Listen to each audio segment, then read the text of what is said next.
Hey yo, what's going on guys, your boy here, and today we're going to be looking at the 2023 Porsche 911 Turbo S inside of Southwest Florida. This car came out in the new update, and we're going to be reviewing, tuning, and pretty much checking out everything about this car in today's video. Now before we get into that, I want you guys to know a few things. First things first, my name is Heyo, do car reviews, car things to like car stuff. If you guys do like this video, hit that like button, subscribe, and hit that bell for notification every time I upload a new video.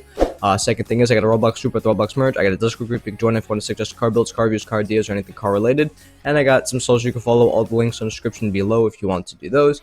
And yeah, why don't we get ourselves into this car review? So in today's video, we're just kind of tune the car. Well, I'm going to be tuning. Well, I'm going to show you guys the tuning for the car. I'm going to show you guys the stock top speed, the upgraded with no gearing top speed, and pretty much just everything about this car. So this car right here is $218,000. So it's moderately expensive, and so we're gonna see if this car is worth the $218,000. So when we get over here real quick, take a nice look at it. So you can hardly see the lines, but they're body lines across the car. It's kind of like on the hood here. I don't know if you can see that right there from this angle. We kind of got lines going down here. We got the little arch going around the headlights. You just got the nice design in the front, but it's pretty minimalistic overall. In the back, you also kind of just have a straightforward look, nothing too crazy, but hey, it's still a pretty alright looking car. When we get into it and listen to it start up though. Oh my god, I still can't get over the startup. It is actually really nice. If it just lasted any longer, it'll just be absolutely magnificent. Now why don't we do a rev test? No flames, but we do hear like the little pops, which is pretty cool. Why don't we do ourselves a blinker test? Alright, blinkers, we got the L, 2 lines right there, L, 2 lines right there. Pretty nice. No mirror blinkers coming around to the side. You have a little bit of a side blinker there, and you have the 2 blinkers right there. Headlights turn on these 2 lines right here, and then kind of like turn on this little pattern of light right here in the front. So that's pretty cool, pretty nice. Now why don't we get this car going onto the street, and why don't we do ourselves a top speed test? Now this car is fully upgraded, and I put gearing and I tuned it.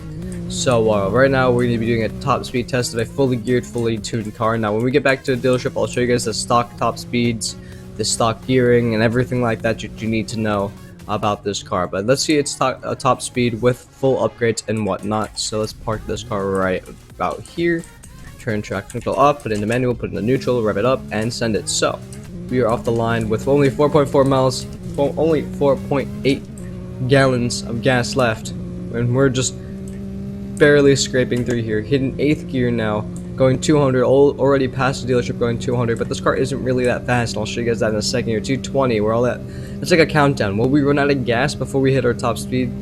Let's see. So our top speed is just about coming up around the corner here. 231, 232, 233 is the top speed of this car, but will it switch just in time? No, it won't, but 233 is the top speed of this car with full upgrade and gearing. Now, I would have perfectly landed that and gotten out if I was just a smidge, just like I would have been turning out of that stop sign if it was just a smidge later. Now, why don't we reset, go over to the dealership here, and why don't we do ourselves a, well, gearing reveal. Pretty much, I'm going to be showing you guys the gearing and top speed and everything like that for all the other types of cars. So let's get in here, go over here, oh, drop the car, and I'll talk to you guys about the stock top speed and everything. So let's pull it into a bay real quick, put it into customize, go over here to performance, let's scroll all the way down to engine. Okay, so let's talk about the stock car. The stock car goes 205 miles an hour. The braking is slightly long, and turning is alright. So braking takes a very long time. Turning is alright. Because of the braking, it doesn't make the turning any better. 205 is its top speed while it's stock. Now upgraded with no gearing. No gearing and upgraded means engine upgrades, force induction, brakes, weight reduction, tires, transmission, and that's pretty much it. That's all I do for upgraded with no gearing. And that is 232 miles an hour. Braking is slightly better and turning is alright. Now let's move on to upgraded with gearing, all-wheel drive, because this car does come all-wheel drive stock, right? But this is upgraded with gearing, right? So I'm going to be gearing the car and tuning it a little bit. So, upgraded with gearing, all-wheel drive, that means the drivetrain is all-wheel drive, is 233 miles an hour, braking is alright, and turning is alright, right? And upgraded with no gearing, rear-wheel drive, which we just did, is 233, braking and turning is better. So if I were to upgrade this car for any reason, which I really don't suggest you do unless you just want to have better turning. Just switch the drivetrain to rear-wheel drive and you'll have pretty much the same top speed as the car with upgrades, right? But if you want to see the gearing of the car that I did, it's 3.855. We really can't do much. There's not much. I just kind of shortened the gearing so it goes a little quicker off the launch. But yeah, there's really no change in anything else here. The car is pretty locked on the top speed it can really get up to. But yeah, if you guys have any tunings for this car, if you guys can make this car go any faster, let me know in the comments below. If you guys did like this car review, if you want to see any other car reviewed, let me know in the comments below as well. And I will see you guys in the next video. Goodbye.